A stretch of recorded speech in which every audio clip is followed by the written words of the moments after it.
Oke, Assalamualaikum warahmatullahi wabarakatuh. Ketemu lagi di kuliah Sistem Aplikasi Bergerak. Di materi untuk minggu ini akan dibagi menjadi dua.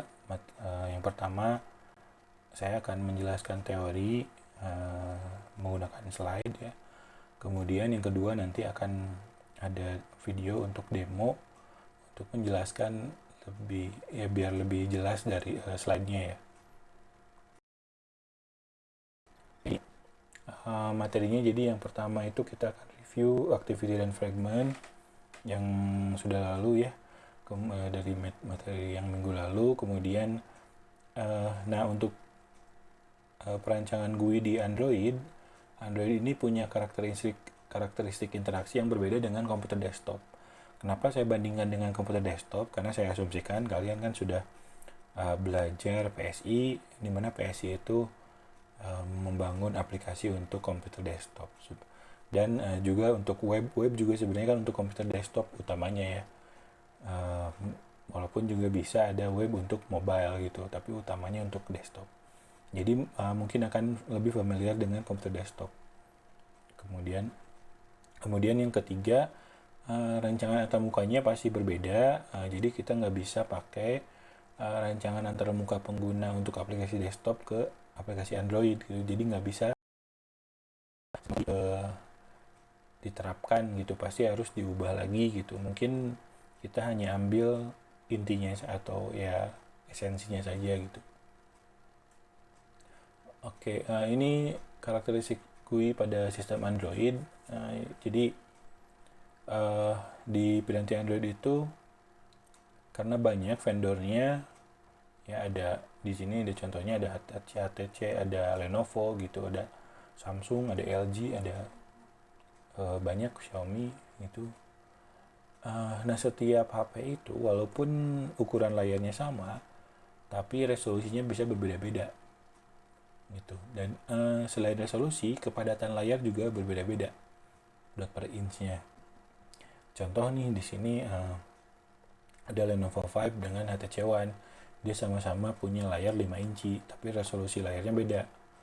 Lenovo Vibe ini resolusinya 720 x 1280, sedangkan kalau HTC One 1080 x 1920. Itu beda ya. Artinya kalau kita misalkan bikin GUI untuk HTC One, ini akan bisa terlihat lebih buruk di Lenovo Vibe gitu. Jadi kita harus punya beberapa alternatif gitu ya, minimal gitu. Oke, kemudian bedanya dengan komputer desktop, yang pertama komputer desktop itu yang paling terasa itu dia punya keyboard yang lengkap. Kemudian keyboard lengkap dan jarak antar karakternya, antar tombolnya itu tidak berdekatan. Kalau untuk piranti Android biasanya dia memiliki soft keyboard. Memang ada beberapa piranti yang punya hard keyboard, tapi itu pun tidak banyak, dan ya mungkin karena tidak terlalu praktis, jadi tidak banyak yang pakai. Dan itu pun masih kecil-kecil buttonnya atau tombolnya gitu ya. Walaupun jaraknya agak lebih lebar gitu. Nah, jadi kalau misalkan kalau menggunakan soft keyboard ini, masalahnya akan sering terjadi kesalahan pengetikan gitu, salah mencet A harusnya A jadi S gitu, dan seterusnya gitu. Jadi akan menyulitkan user untuk mengetik. Soft keyboard juga tidak memungkinkan user untuk menggunakan shortcut seperti Ctrl P ya, Ctrl S, Ctrl Z gitu, dan seterusnya itu nggak mungkin. Jadi kalau misalkan kita mau copy teks gitu, itu harus ditekan lama, kemudian muncul pop up, klik copy gitu, kemudian di mana mau kita paste, kita tekan lama, kemudian muncul pop up, klik paste. Jadi seperti itu gitu. Kalau di desktop kan kita tinggal Ctrl C cari, Ctrl V gitu. Gitu. Oke, kemudian selain keyboard, di desktop itu kan ada mouse juga ya.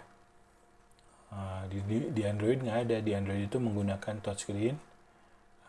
Jadi touchscreen ini sebenarnya agak lebih baik daripada mouse sih. Jadi dia bisa memungkinkan interaksi yang lebih intuitif, lebih natural gitu ya, karena dipilih sendiri gitu. uh, Jenis touchscreen yang disini digunakan adalah resistif dan kapasitif. Kayaknya sekarang kapasitif aja, tapi nggak tahu sekarang udah ada yang lebih canggih lagi, saya belum update ya. Kalau resistif itu agak harus ditekan gitu dulu tuh, saya ingat. Selain touchscreen ada juga stylus. Jadi kalau menggunakan touchscreen saja dengan sentuhan tangan itu, yang tadi kan bisa saja karena tangan jari kita itu ya agak besar ya, dan beda-beda setiap orang gitu. Bisa saja tadi ketika mengetik A jadinya S dan seterusnya gitu, kurang presisi jadinya gitu. Walaupun lebih natural tadi, lebih intuitif. Nah, makanya muncullah stylus. Nah, terutama untuk menggambar nih, menulis tangan dan menggambar itu menggunakan stylus gitu. Nah, ini contohnya penggunaan stylus. Ada yang paling terkenal adalah Samsung Galaxy Note salah satunya ya, yang paling terkenal. Oke, ini karena keterbatasan kemampuan komputasi, penanti Android juga kebanyakan tidak dapat mengadopsi interaksi multimodal, walaupun sekarang sih sudah makin banyak yang mampu minimal ada beberapa interaksi lah. Jadi kalau multimodal ini merujuk pada interaksi manusia komputer yang melibatkan 5 indera manusia. Ya, walaupun ya nggak semuanya lah. Ya contohnya di sini ada speech, hand gesture, dan handwriting gitu. Itu makin banyak yang sudah bisa, terutama speech, karena speech itu sudah merupakan fitur dasar dari Google ya, Google Android gitu, ada Google Now gitu. Itu sekarang sudah makin banyak gitu. Oke, nah kemudian kita masuk ke prinsip perancangan GUI untuk Android. Yang pertama, ini sedikit mungkin mengeluarkan pesan teks, sebaiknya diganti dengan gambar atau suara.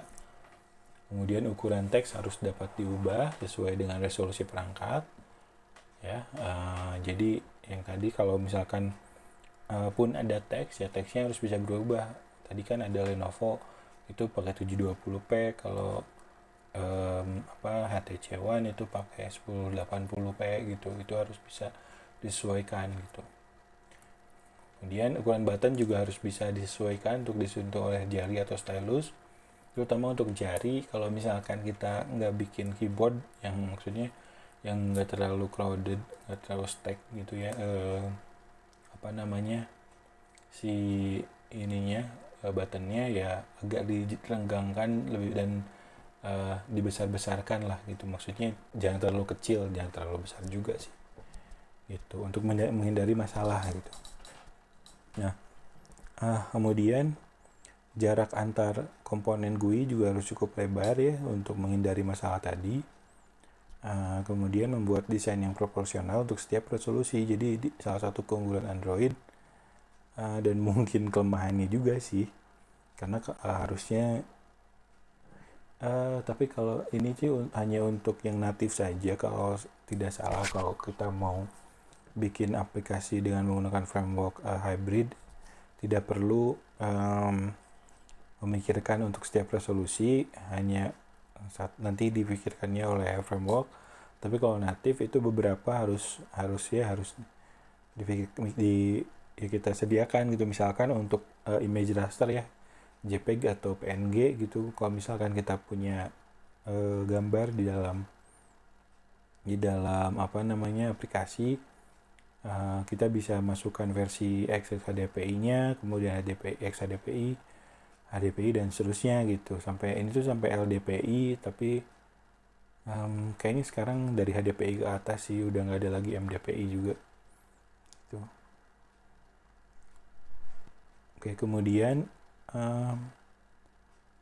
perancangan GUI untuk Android, prinsipnya selanjutnya adalah gunakan komponen input yang membatasi inputan sesuai dengan jenis inputannya. Maksudnya di sini contoh kalau kita menginginkan inputan email atau nomor HP itu di Android sudah bisa text fieldnya atau edit textnya kalau di Android itu bisa disesuaikan dengan format nomor handphone atau alamat email, mirip dengan di web gitu. Kemudian selain itu juga kita bisa menggunakan combo box gitu ya, atau di Android itu namanya spinner. Kemudian kita bisa menggunakan radio button dan checkbox gitu dan seterusnya gitu. Nah, penggunaan radio button tadi, combo box atau spinner tadi itu masuk ke prinsip berikutnya. Kalau inputannya sudah bisa diprediksi, contohnya jenis kelamin. Jenis kelamin ini kan sudah bisa kita perkirakan lah ya, misal kita mau ngikut kemana, ke undang-undang Indonesia yang dianggap hanya 2 misalkan kayak gitu, kita tambahin 1 other gitu lainnya misal ya. Itu kan sudah bisa diprediksi gitu, jadi kita pakai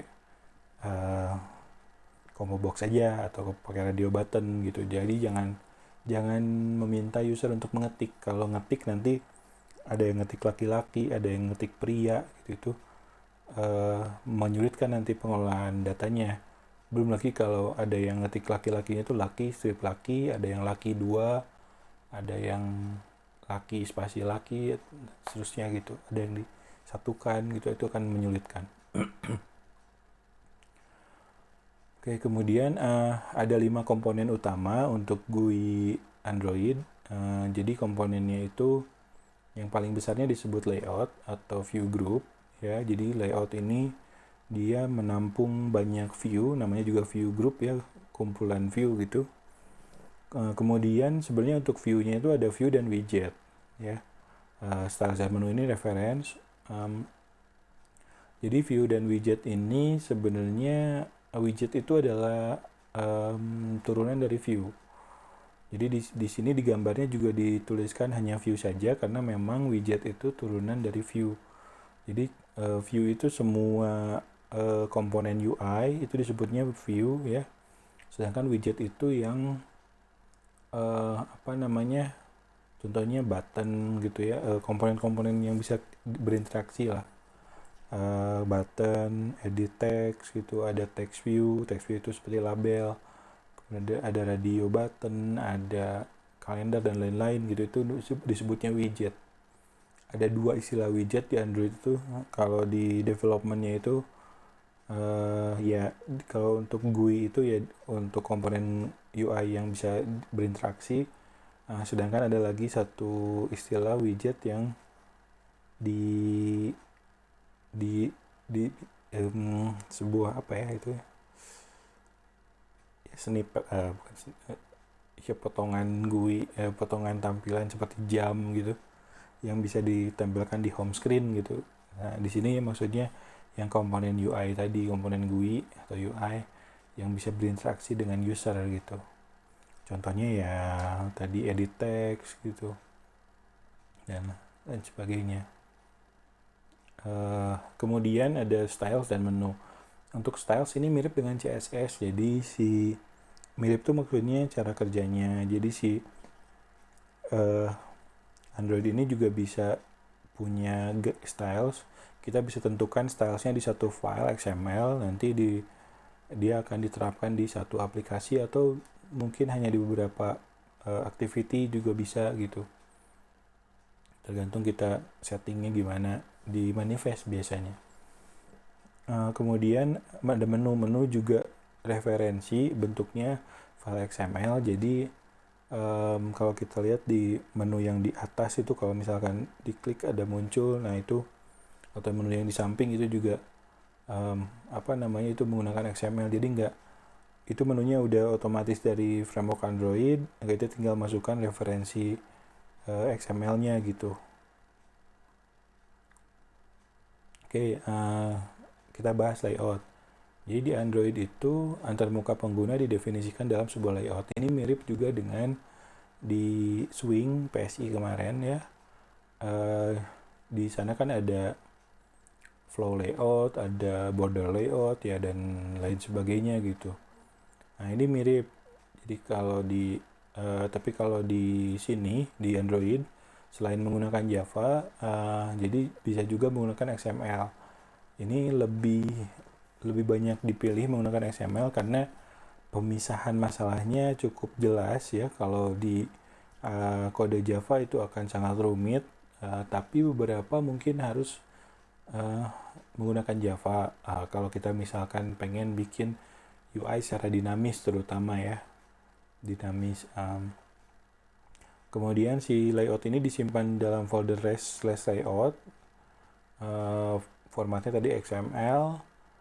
XML-nya mirip dengan HTML, karena HTML juga kan sebenarnya dari XML gitu, mirip dengan itu. Jadi ada tag buka, tag tutup gitu dan seterusnya, cuman komponennya aja beda gitu. Kalau di sini ada beberapa layout yang utama, yang paling banyak digunakan dari dulu itu linear layout. Sekarang masih ada. Kalau untuk relative layout, ini ada apa namanya, sudah ada penggantinya, namanya itu adalah constraint layout. Miripnya kalau di ini apa ya, kayaknya ada juga relative layout di swing itu. Jadi kalau relative layout itu, kalau linear kan sesuai namanya jadi linear, dari atas ke bawah atau dari kiri ke kanan gitu, atau dari kanan ke kiri. Kalau menggunakan RTL gitu, right to left, jadi linear, horizontal atau vertikal. Sedangkan kalau relative layout, penempatan widgetnya itu atau view anaknya itu relatif terhadap sesuatu, bisa terhadap parentnya atau bisa terhadap komponen yang lain gitu. Nah ini juga ya diteruskan ke constraint layout. Oke, ini ini yang tadi linear ya, ini vertikal ya, atau horizontal.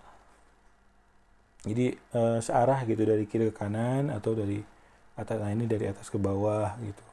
Ini vertikal, maaf. Yang tadi berarti horizontal, kiri ke kanan ya. Saya suka ketukar. Jadi kalau dari atas ke bawah itu vertikal. Jadi di sini selain width dan height juga kita bisa masukkan weight. Weight ini adalah bobot. Jadi karena ini pasti dari atas ke bawah gitu ya, kita bisa kasih bobot. Misal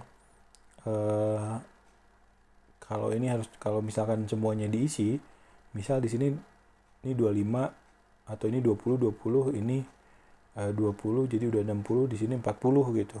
Jadi ini kan 40% atau 2, 6, 2 juga bisa.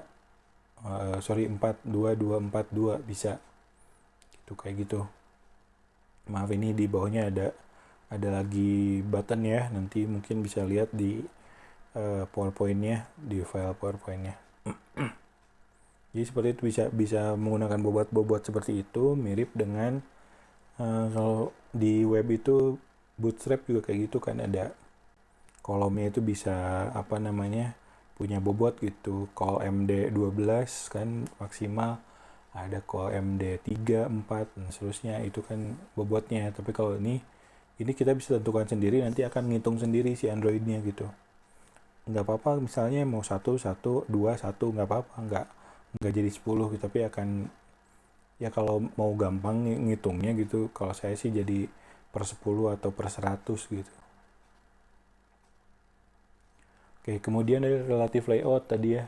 Jadi relatif terhadap sesuatu gitu. Jadi bisa di sini ada kiri, kanan, atas, bawahnya. Misalkan nih, ini ada yang elemen yang paling besar, komponen paling besar ini, kirinya itu relatif terhadap parentnya atau induknya. Nah, jadi kirinya itu sama dengan kiri induk, atasnya juga sama dengan atas induk, kanannya juga sama dengan kanannya induk. Nah, cuman ini mungkin ditambahin margin gitu, jadi agak menjorok gitu. Nah, sedangkan untuk komponen yang ini, atasnya itu ada di bawah komponen pertama, kirinya sama dengan induk atau sama dengan komponen pertama. Jadi kalau sama dengan komponen pertama, kirinya, nanti dia akan ngikutin. Kalau si komponen pertama ini berubah, ya lebih ke samping, ya dia akan ngikut gitu. Seperti itulah, jadi kira-kira nanti ada propertinya gitu, ada atributnya. Ini contohnya nih untuk relative layout. Nah, di sini ada layout below name. Nah, name ini siapa? Yang ini nih. Jadi kalau nggak dideklarasikan apa namanya relatifnya kemana, dia pasti akan di paling atas, kiri atas lah, ngikutin gitu. Nah, ini ada di bawah nama si dates ini, kemudian leftnya itu ke parent ya, dan di sebelah kiri dari times. Jadi to left of itu di sebelah kiri dari times. Times itu yang ini. Sedangkan si times ini dia kanannya sama dengan apa namanya parentnya, induknya gitu. Nah, di sini si spinner dates itu width-nya di setel 0, sehingga nanti dia akan secara otomatis jadi 0 itu bukan berarti dia nggak akan kelihatan, tapi dia akan otomatis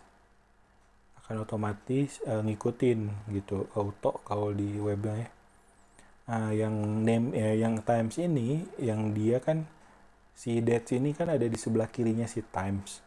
Times ini lebarnya 96 dan dia sebelah kanannya sama dengan, jadi dia yang fix itu dia akan ada di sebelah kanan parent, dia akan ada di bawah name, kemudian lebarnya 96. Jadi si dates ini akan ngikutin gitu untuk lebarnya ya, gitu kira-kira sih. Oke, ya itu saja.